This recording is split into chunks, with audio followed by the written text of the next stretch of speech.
En este vídeo vamos a hablar de trascendencia e inmanencia, dos conceptos fundamentales en la historia del pensamiento occidental y que nos permiten comprender a grandes rasgos la base de ciertos sistemas metafísicos u ontológicos.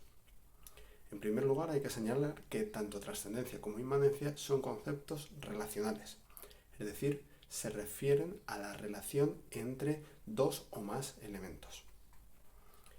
En este vídeo vamos a ver trascendencia e inmanencia desde dos perspectivas. Podemos comprender tanto la trascendencia como la inmanencia como una relación causal, en concreto de causa eficiente, es decir, uno de los elementos es causa del otro elemento o conjunto de elementos, o podemos interpretar que uno de los elementos es el fin u objetivo al que llegar a partir de ese segundo grupo de elementos. La cuestión es, ¿qué significa trascendencia y qué significa inmanencia? Trascendencia denota, como concepto relacional, una relación entre dos elementos. La relación, en este caso, es una relación de exterioridad entre un elemento y el otro. Si lo interpretamos en términos causales, decimos que la causa es trascendente al sistema causado, es decir, afecta y determina a este segundo sistema desde fuera, desde la distancia. Un ejemplo para comprender esto sería el caso de las tradiciones creacionistas, por ejemplo, de las tres religiones monoteístas. Dios, desde fuera del mundo, como algo independiente del mundo, crea el mundo y causa el mundo. Ahí tendríamos una relación de trascendencia. Dios es trascendente al mundo. También lo podríamos interpretar, la trascendencia, desde el fin u objetivo. La trascendencia conlleva, en este caso, la superación, el ir más allá del sistema al que se refiere. Voy a dar dos ejemplos para este caso.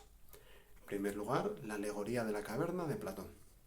A partir de un sistema limitado en términos cognoscitivos, éticos y políticos, se puede ir más allá de ese sistema mismo a un contexto en el que podríamos estar, siguiendo la alegoría de Platón, ante la idea, ante un criterio de validez objetivo y universal para todos y previo a nosotros mismos. También lo podríamos ver en el ejemplo de Agustín de Hipona, donde el conocimiento, la validez del conocimiento de las cosas, es decir, la verdad de las cosas, no está en las cosas mismas, en las cosas sensibles que podemos encontrar en nuestra vida cotidiana, sino que está más allá. La fuente de la verdad es trascendente a las cosas mismas. En este caso sería Dios nuevamente. Por otra parte, vamos a hablar de inmanencia. Nuevamente, concepto relacional que implica la relación entre dos elementos o grupos de elementos. En este caso, la relación es una relación de interioridad de un elemento con respecto al otro. Es decir, ambos permanecen en la misma cosa o son parte de la misma cosa. En términos de causa, diríamos que la causa es inmanente al sistema causado.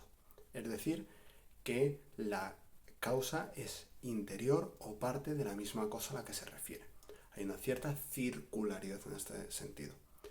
Y un ejemplo celebérrimo de esto sería el caso de Spinoza y su noción de Dios como naturaleza. Deus sive natura. Dios como causa y principio de todo lo real no es una cosa diferente de las cosas del mundo. Dios se identifica con la naturaleza y por lo tanto hay un proceso circular en la creación o recreación de las cosas. Por otra parte, podríamos pensar la inmanencia en términos de fin u objetivo al que las cosas o nosotros tendemos. La inmanencia, en este caso, conllevaría la permanencia del sistema de referencia al que se pertenece.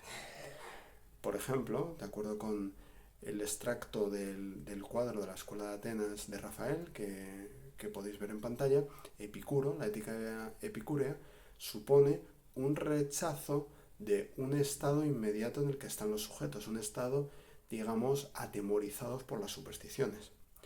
pero el lugar al que se va, o sea, se busca una vida recta, una vida buena, pero no es un sistema o elemento que esté fuera de la vida misma, sino que está aún dentro de esa vida sensible y de esas cosas mundanas en las que uno está previamente desde una vida supersticiosa o posteriormente desde una vida recta y virtuosa según la filosofía de Epicuro.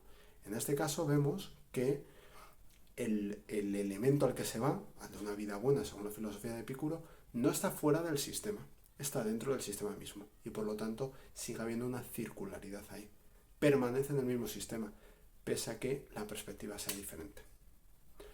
Con esto podemos ver de un modo muy breve la diferencia entre inmanencia y trascendencia. No obstante, esto se complica muchísimo en cuanto vemos casos concretos. Por ejemplo, si fuéramos a explicar los casos concretos de Spinoza, de Agustín o de Platón.